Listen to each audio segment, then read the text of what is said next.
By the way, before we begin the video, hit the like button and subscribe to the channel. I know a lot of you guys are watching this video and are not subscribed. Subscribe and hit the notification button because YouTube, for some reason, is not notifying people of my video. The first one is contrasting qualities. When a woman has a contrasting quality, it means that, for example, they fulfill our fantasies while giving us a good girl vibe. The difference between a prostitute and a girl who is sexual but at the same time respected per se is that the prostitute is overly sexual, like boom, like aggressive, you see. So there's no contrasting quality. You just see them as one thing, you know, as a sex worker. You know, that's how it is, right? So what you have to do then, the problem is that women don't want to be the too sexual because they don't know how to do it. They don't know how to walk that fine line of being sexually aggressive, but at the same time keeping your dignity per se. So how is this done? You have contrasting qualities. You have the front of the nice girl. You know, the nice girl that would never do nothing. The nice girl who I don't know how to suck a dick. Like, you know, that kind of nice girl, right? But underneath everything, you want to have that bad girl. You see, like the fucking psycho, the crazy motherfucker who could do almost anything. You see? I don't know if I say this in the video, but this is why I say the way you dress has a lot to do with how people perceive you. So let's just say you're a woman who is super athletic. Dress in a way that a woman that is not super athletic would dress. Let's just say you're somebody that's really studious, right? And you want to create that charisma. Dress as somebody who's not that studious. What happens is that the contradiction creates a friction.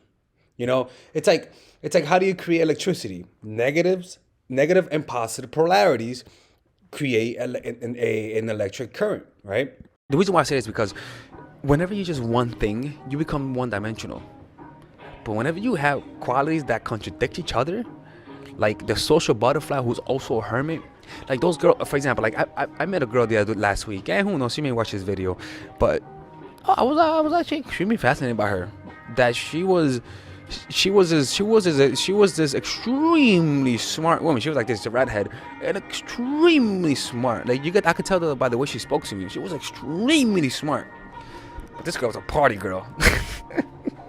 This girl party like a motherfucker, man, and she is fine as hell. Like, you look at her Instagram, and she doesn't look like the way she sounds in person and how intellectual she is, you know.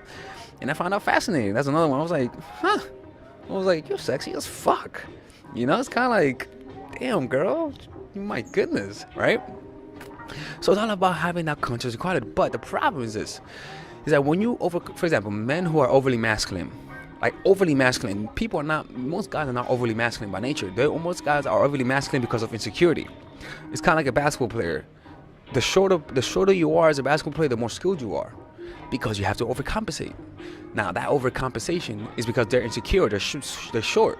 They can't play that well. I'm not saying that's a bad thing. I'm just saying that insecurity makes them want to get better, work on the skill set. The big guys are secured, which is to say they have a roster spot. So as a result, they don't work on the skill sets that much. So the same thing is that when you're too nice, you know, or too sexual, that is rooted in insecurity. Someone who's confident is gonna have that balance where they don't mind looking masculine, but at the same time they don't mind looking feminine.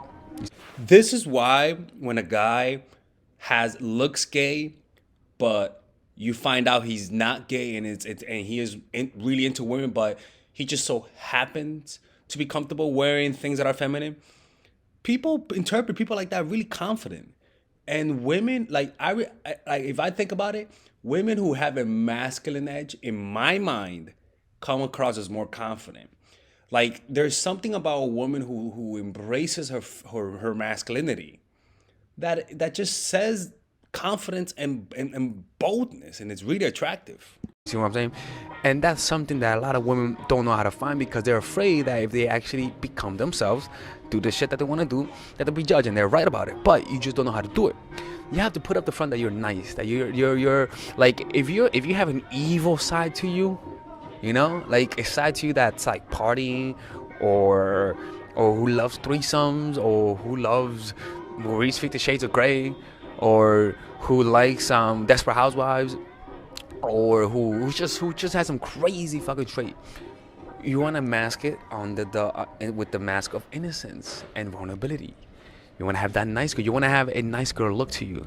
You see, so that when a guy peels away at the surfaces of things, they say, "Oh, I expect a beautiful teddy bear," and suddenly that's what they fucking see is Medusa, like a crazy motherfucker. You see, but at the same time, you want to do it with compassion. You want to do it with dignity. You want to do it with level-headed. It cannot be something that's out of control. It has to be something that's in control, relaxed. You know, and that's how it should be done. Number 2, the challenge of wanting to tame you. This comes as a result of having the contrasting qualities of the party girl and all that sort of stuff. And once again to the party girl, like you're a party girl, but at the same time, you love being at home and reading a book. You enjoy both things equally. You see, and you're able. Most women are not able to have that balance where they're party girls, but at the same time they're able to enjoy a night when they're just chilling, watching Netflix with their friends and crying. You know, like stuff like that. A lot of women don't have that, so you gotta have that balance, and that comes. Oh yeah, of course I watch it. Yeah, no problem, man. I gotta watch the guy's computer. So yeah, that's how it's done. So yeah, it's one entertainment. So whenever you give off the vibe of I'm the crazy girl, I love partying, you know, like when you're the party girl or you're a very social butterfly, right? And he gets to see that you love, like you have a whole bunch of friends and that you're always meeting people. A guy's gonna want to tame you. He's gonna say, "Damn, I want that girl for me, man. Like she's fucking perfect. She does this, she does that, you know, and like she doesn't want me, but I want her." Like that desire to, oh man, if I should steal that laptop. How dare he trust me? Means I'm crazy. It's crazy how somebody tells you, "Can you watch it for me?" And suddenly you would have stolen it, but now you don't steal it. It's crazy, right? I'm not gonna steal his laptop, man. But yeah, it's a challenge to tame you. So but the problem is that as a woman, when you like a guy, you immediately show him that you want him, and now you're not a challenge. What you have to do is friend zone the motherfucker, friend zone him. But I saw we're just friends. I like you, but we're just friends. But talk about guys that you want a relationship with. Talk about guys that you had a relationship with and why they were awesome. But then when it comes to him, tell him, I don't want to be in a relationship. You're an awesome person, but I don't want to be in a relationship. But at the same time, give him the vibe that you want in a relationship. But don't tell him. Jesus Christ, people, this is some evil shit. like I'm watching this and I'm like, I don't know about this, man. It's I can see why some people thought I was like the spawn of Satan. Tell them that you don't want it, but act it out. That's gonna be contradicting. You see, and by adding on to the other qualities of being a social butterfly, but also being a hermit at home, it gives you that vibe of like you're in both worlds, and it's extremely attractive. I'm telling you, man, it's extremely attractive. I fucking love that trait in women, right? Number 3, this is my favorite one. Take on their motherly role. Make strong, like for example, I'm trying to find a way to put this. A lot of times when you're with a guy, or having fun with a guy, it's very cold. Like you just you're kissing him, you're closing eye. There's no connection. Some of the women who actually had the best times with were the ones that were very, very, very. How can I say? They were very gentle with me. They caressed me. They looked at me in the eye. And they when they I was doing crazy shit to them, but when they looked at me like they cared, like that, like they were taking the time, and they were very sweet, but at the same time they were fucking sexy, like they were sweet but at the same time they were sexy as fuck. It's crazy, man. Like it's one of those crazy things, right? And it's like caressing the guy, truly caring while remaining sexual. That is huge. If you're able to make the guy feel comfortable around them, like if you give him that motherly vibe, that is fucking huge, man. Because he's gonna feel like comfortable at home, like his little cocoon. He's gonna be warm inside of you. Not like that, like that, right? But emotionally warm around you. And when I tell you that this is actually one of those things that could easily create a connection, like that, it's not certain. But if you have that quality, and also You show that you're just a friend, that you just want to be friends with him, but you show him that side. Look, man, I could tell you that some of the women that I wanted the most, but I didn't get, were those women who did that to me. I could tell you that. Now, I do wonder whether or not there is an element of me projecting in this video, right? There's an element of me saying what I prefer.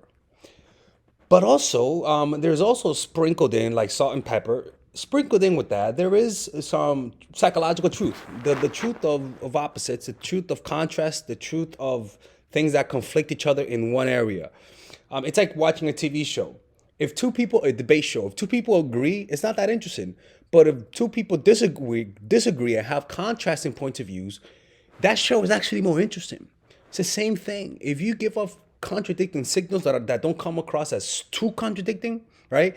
Like being happy one second and then sad the next, which is too much, then it's not that bad. It's actually attractive. And it's best to look inside yourself and find out what are the contradicting parts of my personality and find a way to project that onto the world, either through your words, through the way that you dress, through whatever.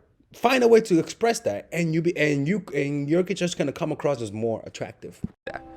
Though it's not 100%, but when that happens, you literally like want to be with them.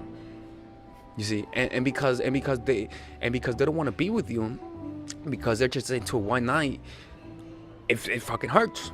You know, but at the same time, it's like, oh wow, that's a way for women to make God like them more. You see, a lot of Tinder girls do that. Well, fucking crazy motherfuckers, man. Like some of those, my goodness in heaven. I met some of them. It's just sexy, man. But yeah, I'm getting distracted. But yeah, that's how you do it, right? It's having the contrasting qualities, being the challenge, what's the point where he wants to tame you, and taking on the motherly role. These things that you could definitely do that will increase the likelihood that he'll want a relationship. And these are traits that men crave in a woman. Most guys don't know this, but that's how it is, all right? Anyways. By the way, if you guys enjoyed this video, click on the description down below. Purchase my new course that I'm coming up in pre-order my new course called Emotional Mastery. It's a 6 to 8 week course on applying meditation and mindfulness so that you could get better get better with your social skills, get better at art. That's what I did with my art. I applied these principles that I'm gonna teach in my course to my art, and as you guys can see, I got pretty good. You can use it to learn anything quicker, to overcome trauma, and above all, to be happy and to improve your relationships. Pre-order it now on the description down below. And if you guys want to attend my monthly Zoom meetings on Patreon for just $5 a month, you guys can become Patreon supporters and join our Zoom meetings where we meditate, and you guys can ask me whatever question that you want, and I'll make a video about it by joining Patreon. I'll see you guys inside. All right, ladies. So finally, I have released my second course for women, which is Natural Chemistry. This course is a 5-week course. 5-week course where every week you're gonna get a new set of videos based on specific issues. This course is all about how to create and maintain the attraction in any man. This will help you create love. This will help you deepen the love with your man. This is not about manipulation. This is not about playing games. This is genuine natural chemistry. No more short-term partners, no more being fooled. Why? Because I will reveal to you not only how to create attraction in the first week, but also how to understand male nature, how to understand their tricks, how to prevent from being too attached, signs that he's the wrong guy, signs that he's a narcissist, signs that he's a mama's boy, signs that he's an emotionally available guy, emotionally unavailable guy. We go over everything. We go over this 3rd week, setting boundaries. We go over the 3rd week, controlling your emotions, right? Setting boundaries, 4th week. 5th week, embracing your masculine and the feminine, right? And on top of that, I have over 10 different bonuses. 10 different bonuses, my Lord have mercy, right? With a money back guarantee. The bonus are 1, the natural chemistry, over 10 hours of content, right? The breakup formula, how to deal with a breakup, right? The connecting with your man, right? Establishing a life of abundance, social mastery, understanding your dark side, the goal setting seminar, which is about how to set and achieve goals, practical mastery that will teach you how to master anything, the laws of human nature. I have a book club for the laws of human nature with over 4 hours of content, right? The transformational seminar in a pocket, which is my mindfulness seminar, and the Chase audiobook. This originally is $1,800, but you get it starting at $97, ladies and gentlemen, right? $97. We have different packages, but all of this starts at $97. And you know what? You can check it out for free if you want. Yeah, for all the freeloaders, I have free videos just for you. Free videos, all right? So you could just check it out for free, and then you could get out. Nothing wrong with that, all right? So, and on top of that, it comes with a 30-day money-back guarantee. No questions asked. That's right. No questions asked. I don't mind. I just want you guys to check it out because I know when you take one look, you're going to want to buy it. I can promise you. Just like my other course, the psychological game of attraction, it was a hit. You're gonna love this one. This one is not about manipulation. This is genuine natural chemistry. Order it now. All right. I'll see you guys inside. Peace out.